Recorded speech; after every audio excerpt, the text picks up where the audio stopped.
Meski sempat diguyur hujan, karhutla di Desa Sungai Pelang, Kabupaten Ketapang kembali terbakar dan semakin meluas. Setidaknya 500 hektar lahan gambut terbakar di kawasan ini hingga semakin mendekati kawasan permukiman warga. Sempat mereda karena diguyur hujan beberapa hari lalu, kebakaran lahan gambut di Desa Sungai Pelang, Kecamatan Matan Hilir Selatan kembali menyala. Bahkan, karhutla terus meluas hingga mendekati kawasan Desa Sungai Besar. Hujan yang sempat mengguyur kawasan ini dalam beberapa hari lalu tidak mampu sepenuhnya memadamkan karhutla, karena lahan gambut yang terbakar di kawasan ini memiliki kedalaman 12 hingga 20 meter. Kebakaran lahan gambut yang terus meluas sejak beberapa pekan terakhir mengakibatkan setidaknya 500 hektar lahan terbakar hingga mendekati kawasan permukiman warga.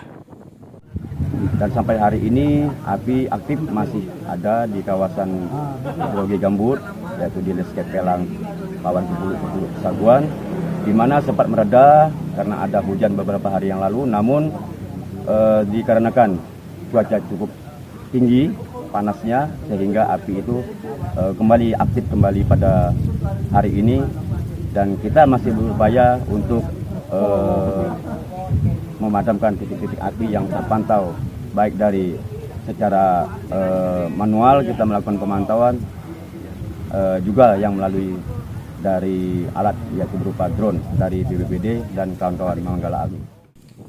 Polsek Matan Hilir Selatan saat ini telah menangkap satu tersangka baru kasus kebakaran hutan dan lahan.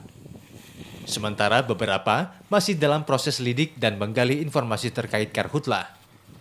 Untuk Polsek Matan Hilir Selatan sendiri, untuk LP kita sudah naik satu perkara yang saat ini proses sidik, sedangkan ada beberapa masih dalam proses lidik yang kita harus mendalami dengan penuh kehati-hatian, mengingat untuk menetapkan orang menjadi tersangka kan kita harus lengkapi dulu alat buktinya, sehingga perlu kehati-hatian dan perlu waktu.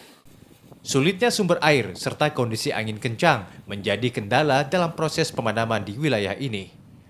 Selain itu, beberapa alat pemadaman juga sempat mengalami kerusakan karena mesin menghisap lumpur pada sumber-sumber air yang mengering karena kemarau. Samsul Hardi, Kompas TV, Ketapang, Kalimantan Barat.